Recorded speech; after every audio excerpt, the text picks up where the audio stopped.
Good morning. This is Sunday morning, early, still dark out, about 8 in the morning.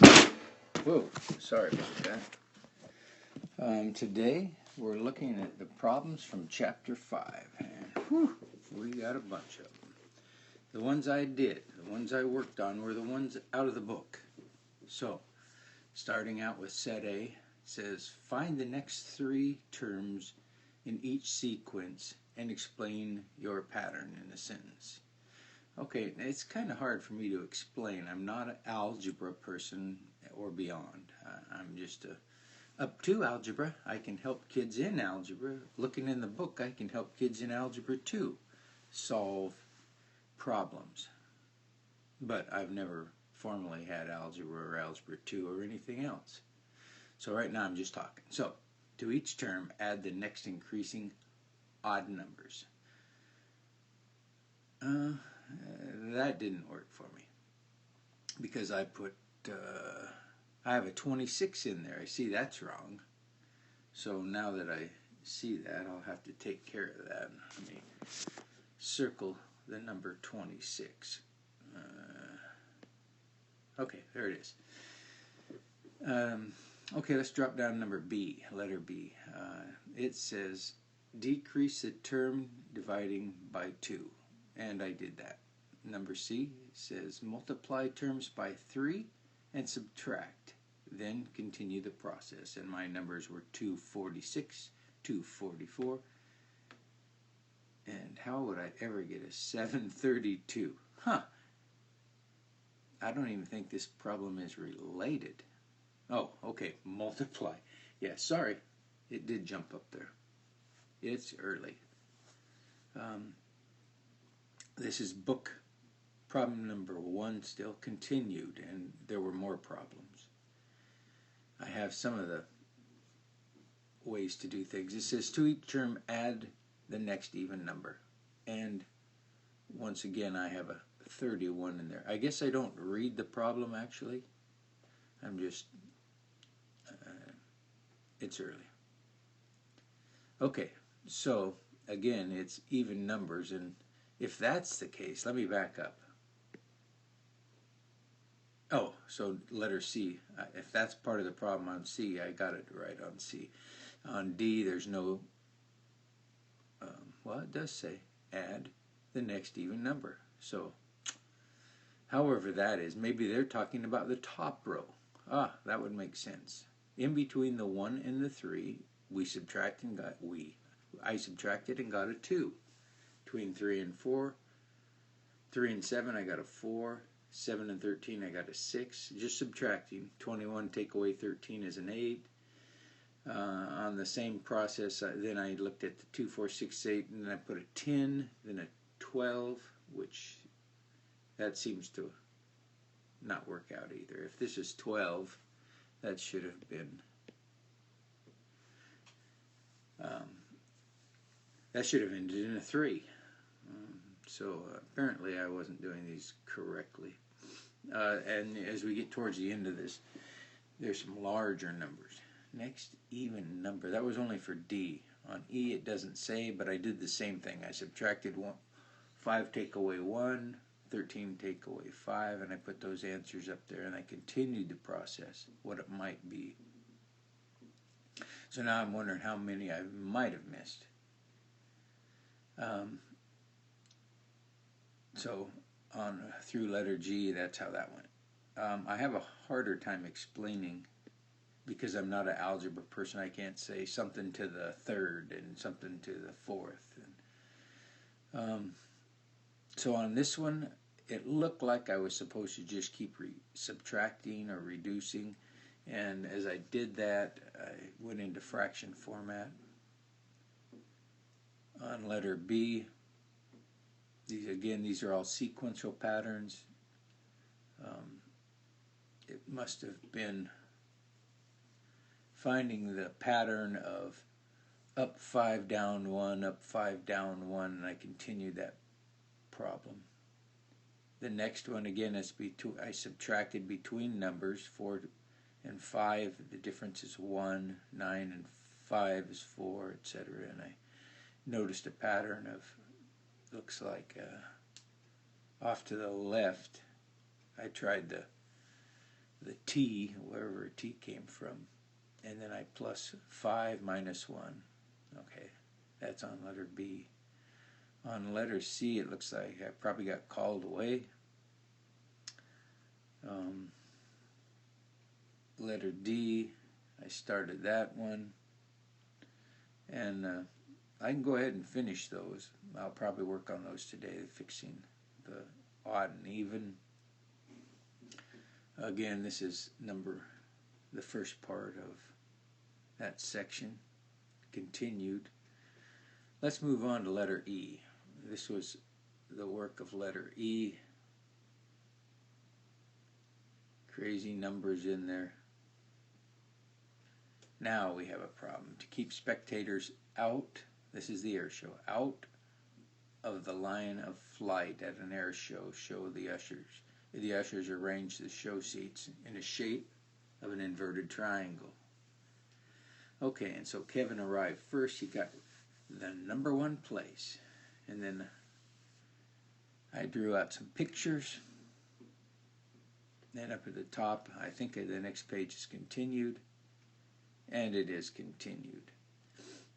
So, I think the first row on the left, the numbers on the left are the rows, and on the right are the chairs.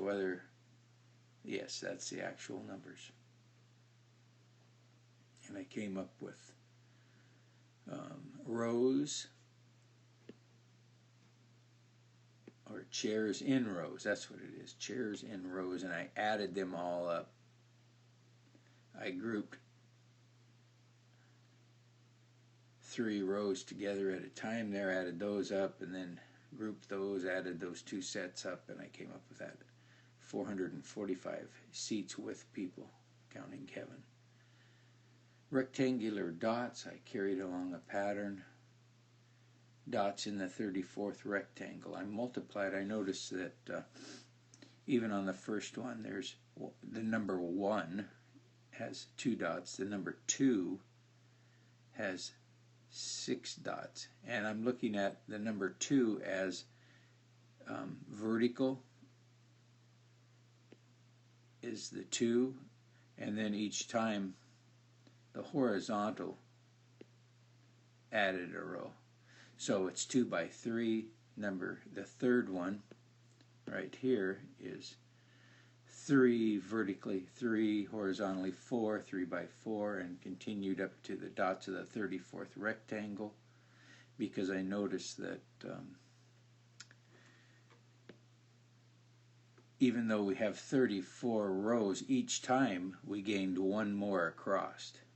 So it's like plus 1 going across. It isn't 2 by 2, it's 2 by 3. It isn't 3 by 3, it's 3 by 4. So the 34th row would have been 34 vertical and 35 horizontal. Then I multiplied those together to figure the dots. The next one is another triangular shape, which was a little more difficult. I couldn't find the pattern where to cut off. I tried cutting off back 1 row and then taking away right here on this top row, taking away 1, multiplying, dividing by 2, etc. But I found out that it was just going to be easier by counting the dots, and so I did that. So in the big rectangular section there's 425 dots, and in the triangular section again it's like half of a rectangle, if one could call it that, and if it worked out that way I had 134 dots. Oops, sorry, it was 17 by 17 and 289 and 136 in the triangular portion. Spinning the ball, and I thought, well, if you start with 1, the first number you're going to get is, or the first color is orange, and then green, purple, red, blue, and then back to white, and that would be 1 revolution. So over here on the left, I just multiplied the 500 times 6,000, because I'm looking at white and it takes 1 revolution back to the white. So 3,000 times, and then each revolution starting and ending with white. So there's my explanation. Bottom. Book number 7, chapter 5. I think we're going for some giant number 2. We'll go with brown here. 2 to the 57th, and I multiplied that out, and I have a premise down here at exponents 2, 4, 12, 16, 20. The number ends in 6. So the number at 2 to the 60th would end in a 6, and then go back 3. Okay, so the reason I went back 3 is because if it was the 6, and here is the 6 right here, and here, I took it to the nearest 10th, and then to go back 3 would make it at the 7. So in other words, 50 at 60, 2 to the 60th, then I go back 3 would be the 57th.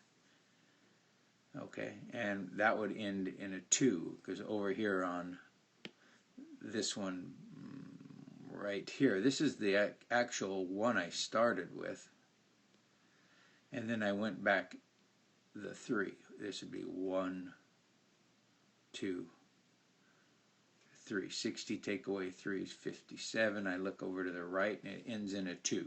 Okay, that's my conceptual design of a picture.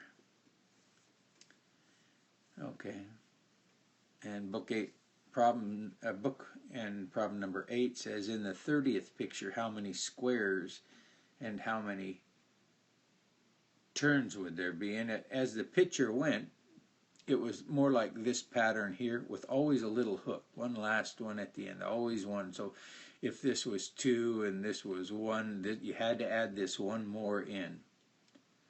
Okay, so with that pattern, and the answer I came up with over here on the left was that whether it looked like this and had that little last hook, there would be 354 squares, 31 turns.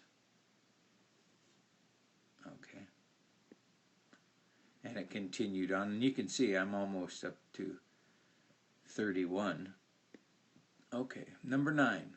The game domination, chapter 5. If the money card's on the left and the trump cards are on the right, I should go get the book and read which ones are cost. Here's the cost down at the bottom, and here's the worth on a table. So cost and worth.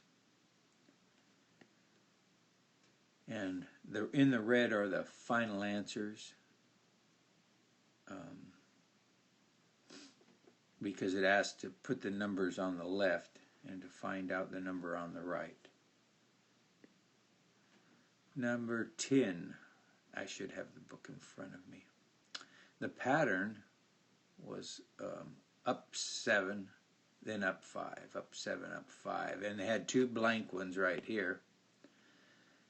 2 blank rows. So when I got to on the 38, I added up 7, then I subtracted 5.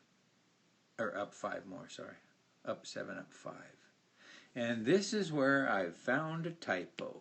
The typos in the book. Oh, I wish I was an editor. Number 12 and number 28 are typos. They cannot be a 12 and they cannot be a 28. I know I'm not a mathematician, but if I looked at it as, whoops, the 54 works, I would have to go back and assume there was a typo at the number 60.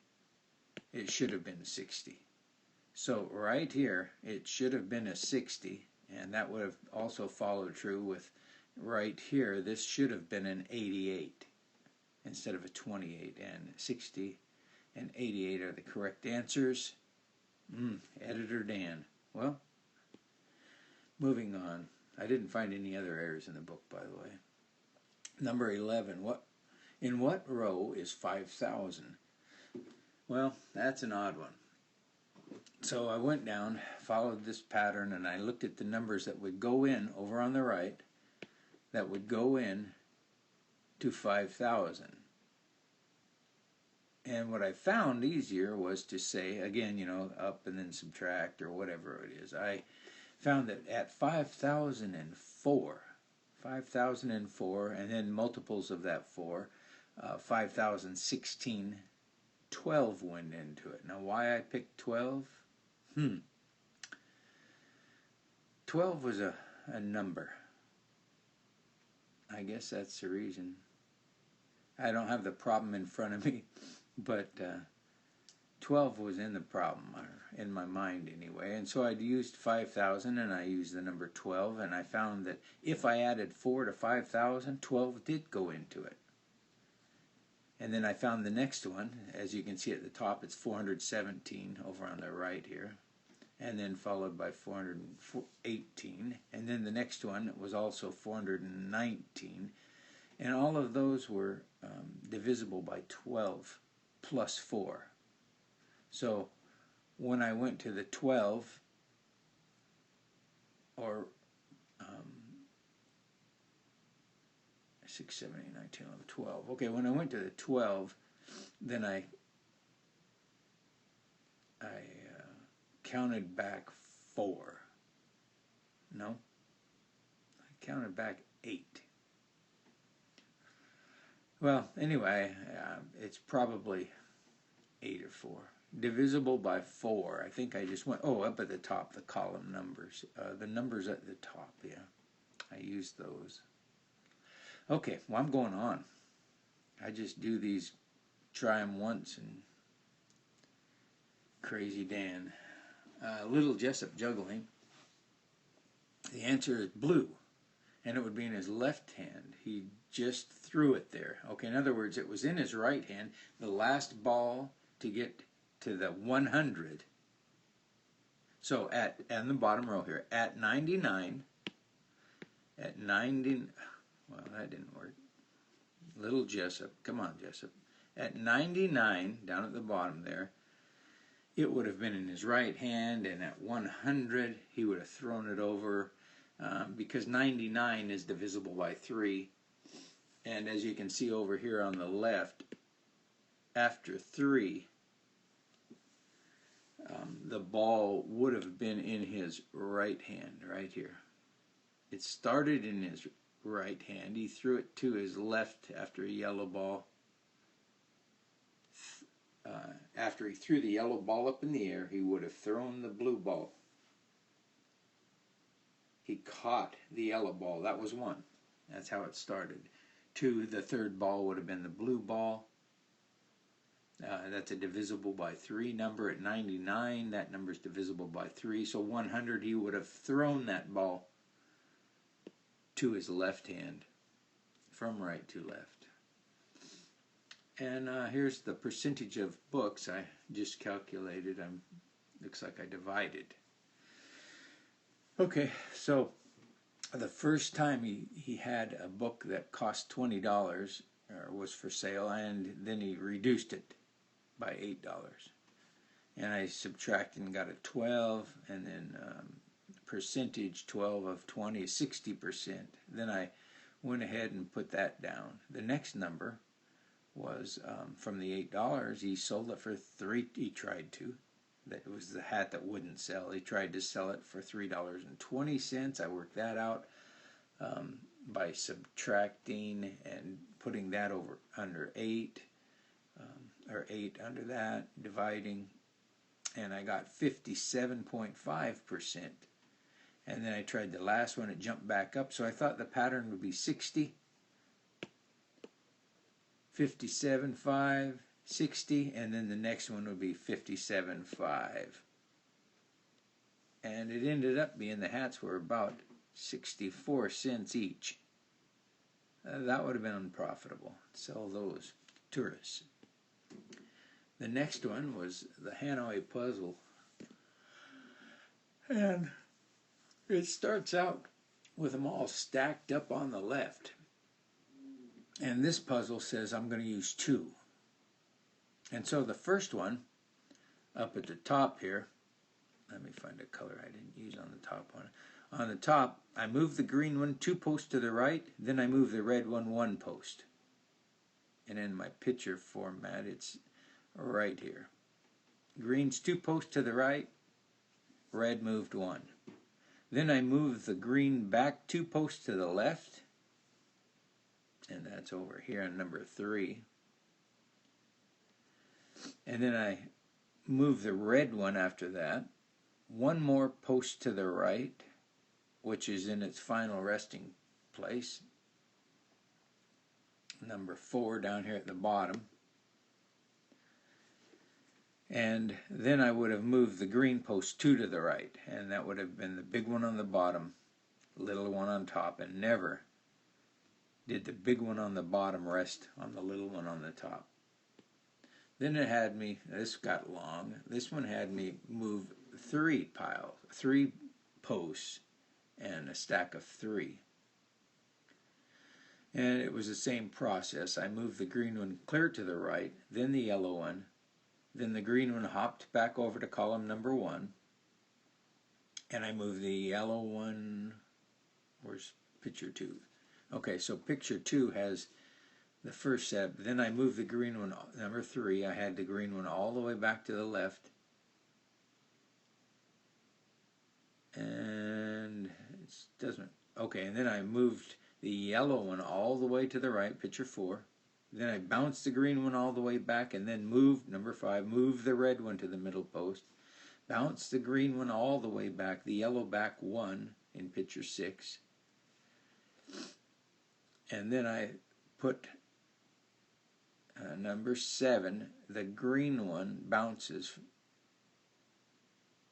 Okay, then I have to move the yellow one back to post 1.